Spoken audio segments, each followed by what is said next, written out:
লোক এই শহরের দিকে পুরো তছনছ করেছে, ভেঙে চুরে অনেক লুটপাট করেছে।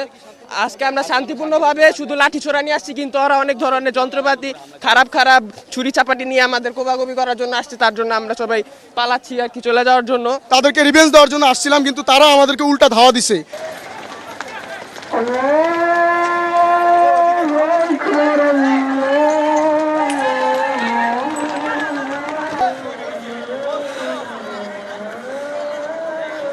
খুবই গুরুতর আহত, বাঁচবো কিনা জানি না। আর ওরা ওই সাইড থেকে মানে অনেক দেশি অস্ত্র নিয়ে আমাদের উপর আক্রমণ করতেছে। আমরা এখানে আসছিলাম, ওরা আর কি ন্যাশনাল একটা আন্দোলন ছিল, তো শান্তিপূর্ণ আন্দোলন। তো ওরা আর কি আমাদের কলেজ থেকে গিয়েছিল জানার জন্য যে আমরা তো সবাই স্টুডেন্ট, সবাই তো ভাই ভাই। তো এর জন্য আর কি ওদের সাথে কথা বলতে গিয়েছিল। ওরা আমাদের উপর আক্রমণ করছে।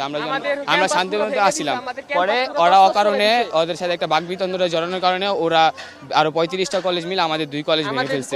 লোক এই শহরের দিকে পুরো তছনছ করেছে, ভেঙে চুরে অনেক লুটপাট করেছে। আজকে আমরা শান্তিপূর্ণভাবে শুধু লাঠি ছোড়া নিয়ে আসছি, কিন্তু ওরা অনেক ধরনের যন্ত্রপাতি খারাপ খারাপ ছুরি চাপাটি নিয়ে আমাদের কোবাকুবি করার জন্য আসছে। তার জন্য আমরা সবাই পালাচ্ছি আর কি, চলে যাওয়ার জন্য। ওদের থেকে আর বিরতি রাখছি। ওদের ক্যাম্পাস আমরা আলহামদুলিল্লাহ তছনছ করেছি। আমাদের যেটা টার্গেট ছিল আমরা আলহামদুলিল্লাহ সেটা সফল হয়েছি, কিন্তু আমাদের কিছু ভাই ব্রাদার হয়ে গেছে আর কি, মারা গেছে।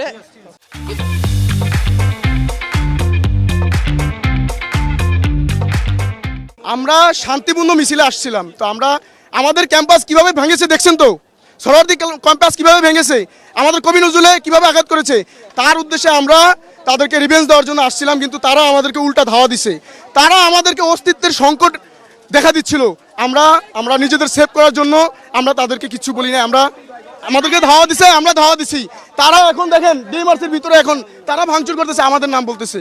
দেখেন, আপনারা দেখছেন তো সবকিছু।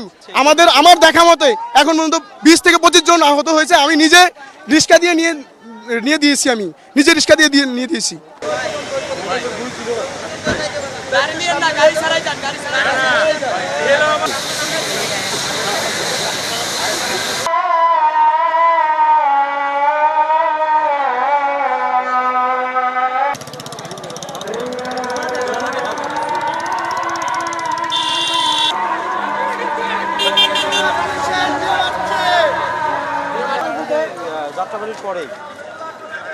যাত্রাবাড়ির পরেই ভাই ডেমরা।